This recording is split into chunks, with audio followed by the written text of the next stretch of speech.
Y'all know there's a big measles outbreak in the United States right now, right? Seems to be concentrated mostly here in the South. That's where most of the cases are. But it's all 50 states. Measles, an incredibly contagious, the most contagious pathogen to mankind that we have ever stumbled across, can infect for hours after the person leaves. Can take up to 21 days to pop up after exposure. And all you need is a simple round, 2 doses of a FDA approved safe vaccine called the MMR. We had eradicated that in 2000. We had eradicated it from our soil thanks to herd immunity. And in the last 26 years, we have eroded that herd immunity down to where measles is once again spreading and mutating. Mom, a 7-year-old, hospitalized in South Carolina from brain swelling due to measles. She says, I still wouldn't have given my son the vaccine. His name is Ethan, 7 years old. Just prior to him contracting measles and ending up in the situation that he was ended up in, he was learning how to ride his bike. I'm assuming without training wheels. His mom said he picked it up very quickly. I wonder, did he get that bike for Christmas? Probably. Ethan has 3 older brothers that for some reason or another, mom and dad trusted scientists back then and pediatricians and doctors to know more than they did and to keep their kids healthy. They got the other 3 vaccinated, but with Ethan, they decided not to. Now Ethan is laying in a hospital in South Carolina under a medically induced coma. He is in a medically induced coma because he has encephalitis due to measles. Encephalitis is swelling in the brain. The reason why they have him in a medically induced coma is to rest his brain as much as possible to mitigate the damage done by a disease that is so easily prevented. When asked about this, Mom had this to say. Ethan's parents decided not to immunize him against measles as they did his 3 other brothers. 3 out of the 4 of them contracted measles. Still, despite Ethan's ordeal, Mom says they stand by their decision. We're not blaming God for this, said 35-year-old Christina. Yes, it hurts. Of course it hurts, but God has chosen Ethan for a reason. God is doing something, and we're going to glorify his name regardless. And we wouldn't change it in any way. Mom continues, even if we knew the outcome, still wouldn't have given me any reason to get the vaccine. This decision has absolutely zero to do with God or any other fairy tale you would like to pull out of your ass. The only person that chose this for Ethan was you, Mom.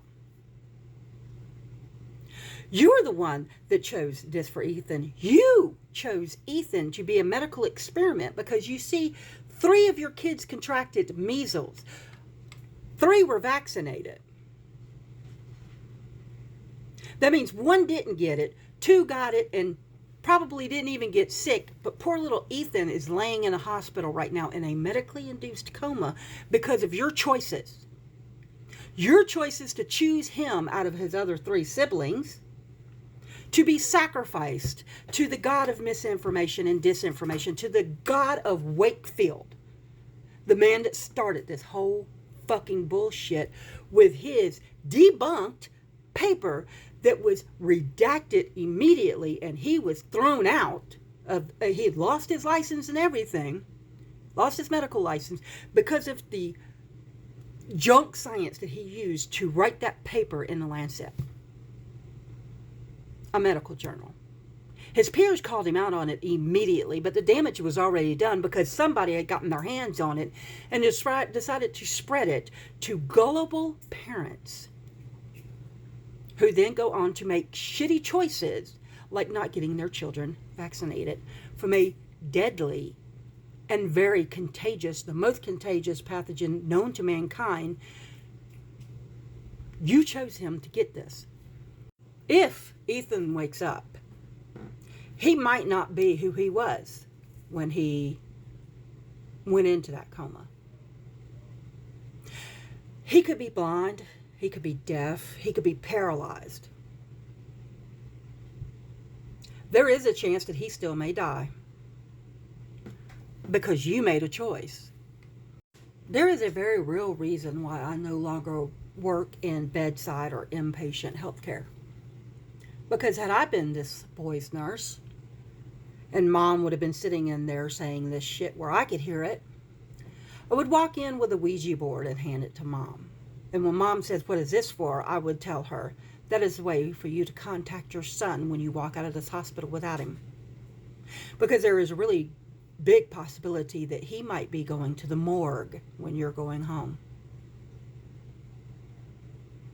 Ma'am, the only person that is to blame for Ethan's condition is his mother. The very person that is supposed to keep him safe. The very person that is supposed to keep them healthy. And that includes vaccines. God didn't choose your son, ma'am. You chose him.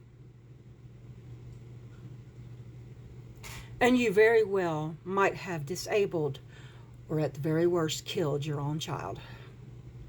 This is medical neglect. This is non-informed consent. Parents, if you don't want to do the job, don't sign up. Don't have children.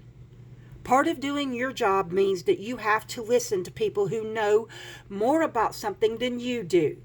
You entrust doctors with your children's health.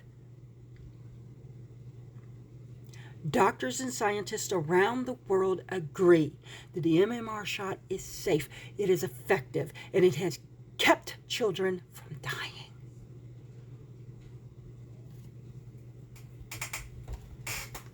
Of course, you shouldn't be angry at any God.